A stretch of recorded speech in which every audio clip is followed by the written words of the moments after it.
So we have seen the derivation for specific speed of the pump, that is Ns is equal to N root Q upon Hm raised to 3 by 4. You have to remember this specific speed expression for centrifugal pump. Basically you have to remember both for centrifugal pump as well as for turbine. For turbine, if you remember, Ns is equal to N root P upon H raised to 5 by 4. But for pump it is Ns is equal to N root Q upon Hm raised to 3 by 4. Okay, where Hm is manometric head and Q is in meter cube per second, that is discharge. In case of turbine, if you remember, Ns is equal to N root P upon H raised to 5 by 4. P was in kilowatt, power was in kilowatt, but here Q is in meter cube per second, that you have to remember. Okay, no problem. So let us now see next dimensional analysis and principle of similarity for pump. Now if you remember from fluid mechanics, we have learnt that dimensional analysis is a very powerful tool. Okay, basically it is used for predicting the behavior of any device. Means if you want to predict the behavior of any device, previously, means in years ago, you have to conduct various tests. Okay, number of tests, thousands of tests you should carry out to predict the behavior. Now that number of tests have been reduced, drastically reduced by dimensional analysis. We have seen the examples also. Okay, if there are 4 number of variables, okay, then you have to carry out 10 raised to 4 times the experiment. Okay, that much 10,000 experiments you have to carry out for predicting the behavior. But with the help of dimensional analysis, you can carry only 10 tests. Okay, and you can predict the performance. So number of variables are reduced with the dimensional analysis. Okay, so these 4 variables are reduced in such a way that there is only one dimensionless numbers combining these 4 variables. That is the magic of dimensional analysis. So let us see what do you mean by the principle of similarity and dimensional analysis. The principle of similarity is a consequence of nature of any physical phenomenon. By making use of this principle, it becomes possible to predict the performance of one machine from the results of test on a geometrically similar turbine, and also to predict the performance of the same machine under conditions different from the test condition. Okay, so you can say that for a particular machine, if you are taking the readings, then you can predict that the results for the other set of readings for the same machine. Okay, with the help of dimensional analysis. Okay, so dimensionless numbers are formed such that you can equate 2 dimensionless numbers, okay, that group of numbers, and you can predict the performance of that machine or different types of machine under that homologous series. Okay, so that series contains that these machines, all the machines will have same performance behavior. Okay, so let us now apply dimensional analysis to determine the dimensionless parameters, that is the pi terms, as the criteria of similarity for flow through fluid machines. For a machine of a given shape and handling compressible fluid, the relevant variables are given in the next table. That is, this is a table. Now let us say these are the variables. Okay, if you remember the Buckingham's pi theorem, okay, then we have first the number of dependent and independent variables. So there are 9 dependent and independent variables. Total number of variables are 9. D, that is diameter of the rotor. Q is the discharge through that machine. N is the rotational speed of the rotor. H is the difference in head, that is the pressure head difference, you can say. Then rho is the density of the fluid, which is one of the variable. Mu is the viscosity of the fluid, that is the variable. E, that is the coefficient of elasticity of fluid. Okay, when the fluid is when you are saying the elasticity. Okay, so then there is a E as a variable. G, acceleration due to gravity, that may be one of the variable. And P, that is the power output, is nothing but a variable. So all these are total 9 variables are there, and now you have to use the dimensional analysis. So for that, first you have to determine the dimensional formula. Okay, all these will have to be written down, the dimensional formula. Then if you remember, then the procedure for Buckingham's pi theorem, the 9 variables, okay, are there. Now here one change is done, that is the acceleration due to gravity, that is gravitational force, is negligible in most of the cases. It is not taken into consideration. If the acceleration due to gravity is not taken into consideration for a free surface, then that is combined with a term that is called as a head. So GH is a combined term. Instead of G and H as a separate variables, GH is a combined variable. So the now total number of variables have been reduced to 8. So 1, 2, 3, 4, 5, 6, 7 and 8 number of variables. And so total number of variables are 8 and number of fundamental dimensions are 3. So how many dimensionless terms or pi terms will be there? So 8 minus 3. So 5 pi terms will be there. So using Buckingham's pi theorem, if you take the any 3 variables as a repeating variables, let us take d, n and rho as a repeating variables, the expression for the terms, now we will not take the complete procedure for dimensional analysis, but we will come to the conclusion that we will get 5 pi terms or dimensionless terms, out of which pi 1 will come as q upon n d cube, pi 2 will come as gh upon n square d square, pi 3 will come as rho n d square upon mu, pi 4 is p upon rho n cube d raised to 5, and pi 5 is e upon rho upon n square d square. So these 5 pi terms are the dimensionless terms. So 8 variables have been reduced to only 5 variables, and if you have these dimensionless variables, okay, so you can perform the or you can predict the performance of the machine by comparing these dimensionless numbers, okay, for 2 sets of readings. So it is first term is a pi term is pi 1, which is q upon n d cube. So it is involving discharge, so it is also called as a flow coefficient. Dimensionless terms means it is not having any dimension, okay, so it is the ratio of 2 similar quantities, discharge to discharge, okay, so it is a flow coefficient. Then pi 2, it is gh upon n square d square, it is involving head, so it is also known as a head coefficient. Pi 2 is known as a head coefficient.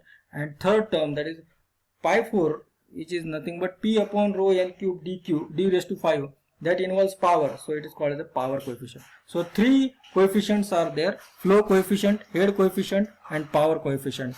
Out of these 5, these 3 are most important, and the remaining 2, that is pi 3 is equal to rho n d cube upon mu, and pi 5 is equal to e by rho upon n square d square.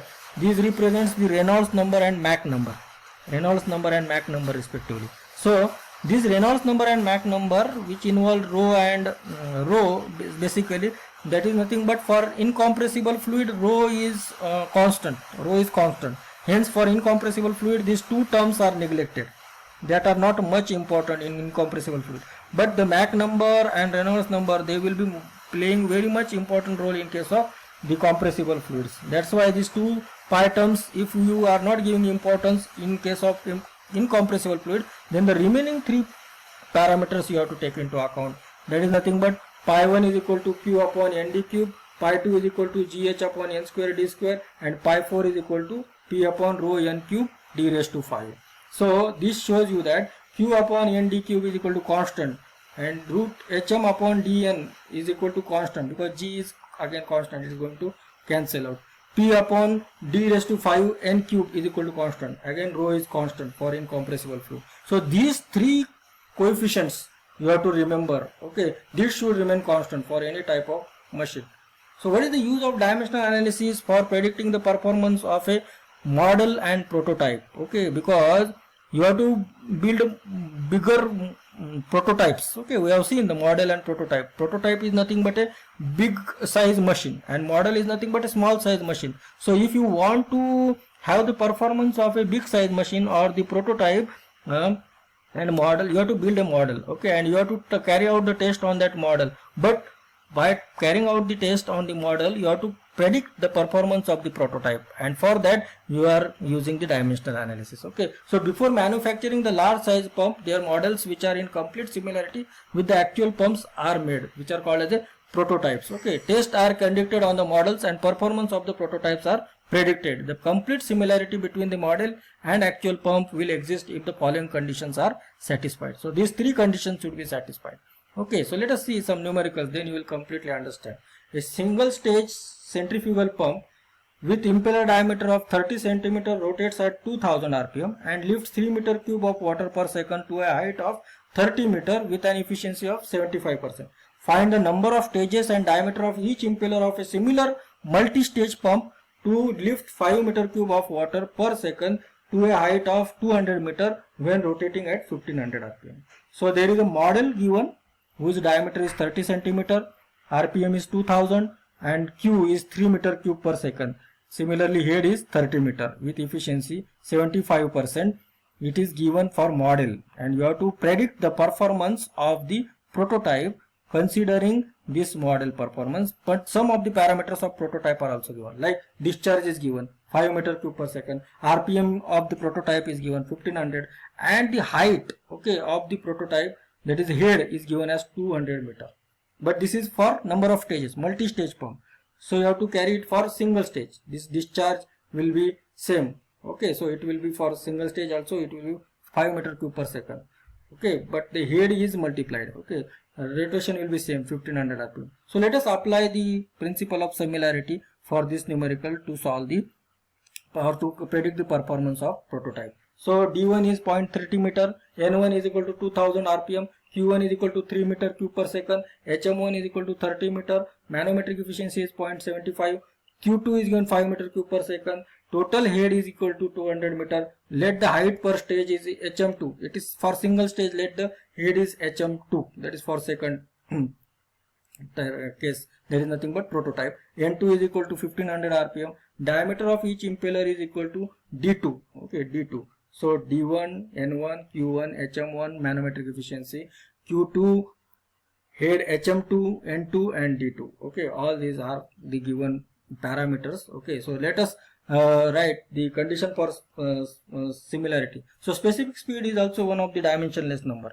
So you can equate the specific speed, because for the same machines, the specific speed, when is for the same type of machine, the specific speed should remain same. So here, if you take n root q upon hm raised to 3 by 4 for a model, it should be equal to n root q upon hm raised to 3 by 4 for a prototype. So n is given 2000 rpm, q is given 3 meter cube per second, hm1 is given 30 meter, so n2 is given 1500 rpm, q2 is given 5 meter cube per second. You can calculate hm2. So hm2 is coming as 12.411. So hm2 raised to 3 by 4 is coming as 12.411. So hm2 is coming as 28.71 meter. So this is the, for single stage the head is coming, but the total head is given as 200. So multi-stage is used for increasing the number of heads. That is nothing but how many number of stages you will use for increasing this head from 28.71 to 200. So 200 divided by 28.71 will give you number of stages as 7. Okay, so number of stages will be 7. Again we have to find the diameter d2. So you have to use two conditions. So these three conditions are important. First one is q upon n d cube is equal to constant. Second one is root hm upon d n is equal to constant, or hm upon d square n square is equal to constant. And third one is p upon d raised to 5 n cube is equal to constant. Okay, and fourth one is the specific speed remains constant. Okay, so these four conditions should be satisfied. So out of that we have used the specific speed condition. Let us find, to find diameter you have to use the root hm upon d1 n1 is equal to root hm2 upon d2 n2. You can also use q upon d n cube, okay, is equal to constant. That condition also you can use. So if you put the value of hm1 as root 30 is upon 0.30 into 2000 is equal to root of 28.71 upon d2 into 1500. So this will give you d2 is equal to 0.30 into 2000 into root of 28.71 divided by 1500 into root of 30. So this is coming as d2 is coming as 0.3913 meter. So 391.3 millimeter. So if you see the initial diameter d1 was 300 millimeter, d2 is coming as 391.3 meter. So you can predict such performance for the prototype, okay, with the help of model. So dimensional analysis is a very important tool for predicting the performance. Okay, so we'll see one more numerical based on this. The diameter of a centrifugal pump which is discharging 0.03 meter cube per second of water against a total head of 20 meter is 0.40 meter. The pump is running at 1500 rpm. Find the head, discharge and ratio of power of a geometrically similar pump of diameter 0.25 meter when it is running at 3000 rpm. So the given things are Q1 is given 0.03 meter cube per second, HM1 is 20 meter and D1 is equal to 0.40 meter. N1 is also given as 1500 rpm. So similarly D2 is 0.25 meter, N2 is 3000 rpm. So you have to find the Q2 HM and P2. So P2 by P1, that we'll see in the next lecture. Okay.